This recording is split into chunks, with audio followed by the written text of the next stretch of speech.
To The View under fire for fueling this conspiracy theory about the First Lady. The fake Melania online conspiracy theory is back. That one does not look like her. Sorry. I wasn't going to go along with this, but that one in that picture doesn't look like her. No, it's a different shaped face. Melania is a very tall, statuesque woman. And the one that we saw, the first one that we showed, she looks kind of short. The First Lady's team firing back, tweeting this out. The First Lady and the President traveled to Alabama to pay their respects and comfort victims of the tornado devastation. In typical fashion, The View chooses to laugh in the face of tragedy. Shameful. Fox News contributor Tammy Bruce is president of the Independent Women's Voice, and she joins us now. Tammy, do you think they really think that's a fake Melania? No, they don't. That was an excuse to mock the First Lady, right? This is obviously one of the most beautiful women in the world.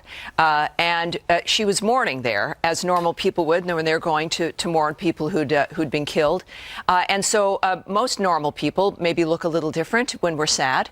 But this was an excuse to be able to mock her, to say she looked short, her face was a different shape. Classic mean girl environment. When you're in college or high school, there's the pretty girl who's nice, and you go with a marker to mark up her locker, and then you gossip about her and you call her names. That's what these adult women were doing to the First Lady. What it did, of course, is it reminds us of their jealousy, their envy, the fact that they have nothing else to do just other than being mean. That's their only answer. They can't appreciate or respect or enjoy something because I think clearly, well, it's foolish.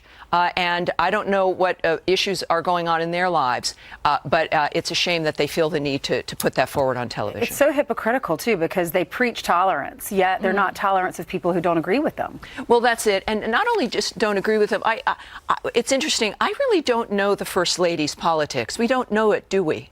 And she's out there helping kids. What is there to not to be opposed to, right? And this her husband. Well, but see, that's it. It's a remarkable kind of obsession and a pettiness that Americans obviously are getting very tired of. I think it speaks for itself, Ainsley. You're absolutely right. But in a time in which people are more aware of how you treat women in our society, you have three women on the left. You have Senator Gillibrand, you have Senator Sanders, and Kamala Harris, all with problems with women and sexual harassment in their campaigns. Not much is heard about that. Then you have the First Lady of the United States who seems to be more of a target or somebody of praise. If there's something discordant about this. Well, it's a kind of a cognitive dissonance in the sense of what's going on.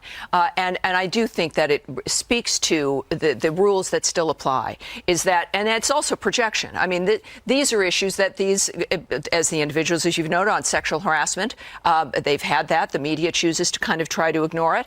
But the American people, with certainly new media, cable news, the internet, do find out about it, and they do make decisions based on the hypocrisy that's exposed and the pettiness. Look, we know there's going to be disagreements, and that we don't that's okay. Agree with everyone. That's perfectly fine. But there is this movement now of personally destroying people, of just being mean, and I think that this is what Americans want to change. Right. And by the way, their relationship, there's no one who has the president's back like the First Lady. That has become more apparent, hasn't it, also? Question. I think she's also seen it. This has been an education for all of us about what's important, and the First Lady, and she not just deserves defense, but this is a woman who remains a role model and clearly understands what her husband's trying to do and supports it. And I've loved what you've done with Tucker, standing up for him. I thought that's been great. Well, I think that's the same issue here, isn't it? Yep. It's about people being bullies, trying to silence individuals who either don't conform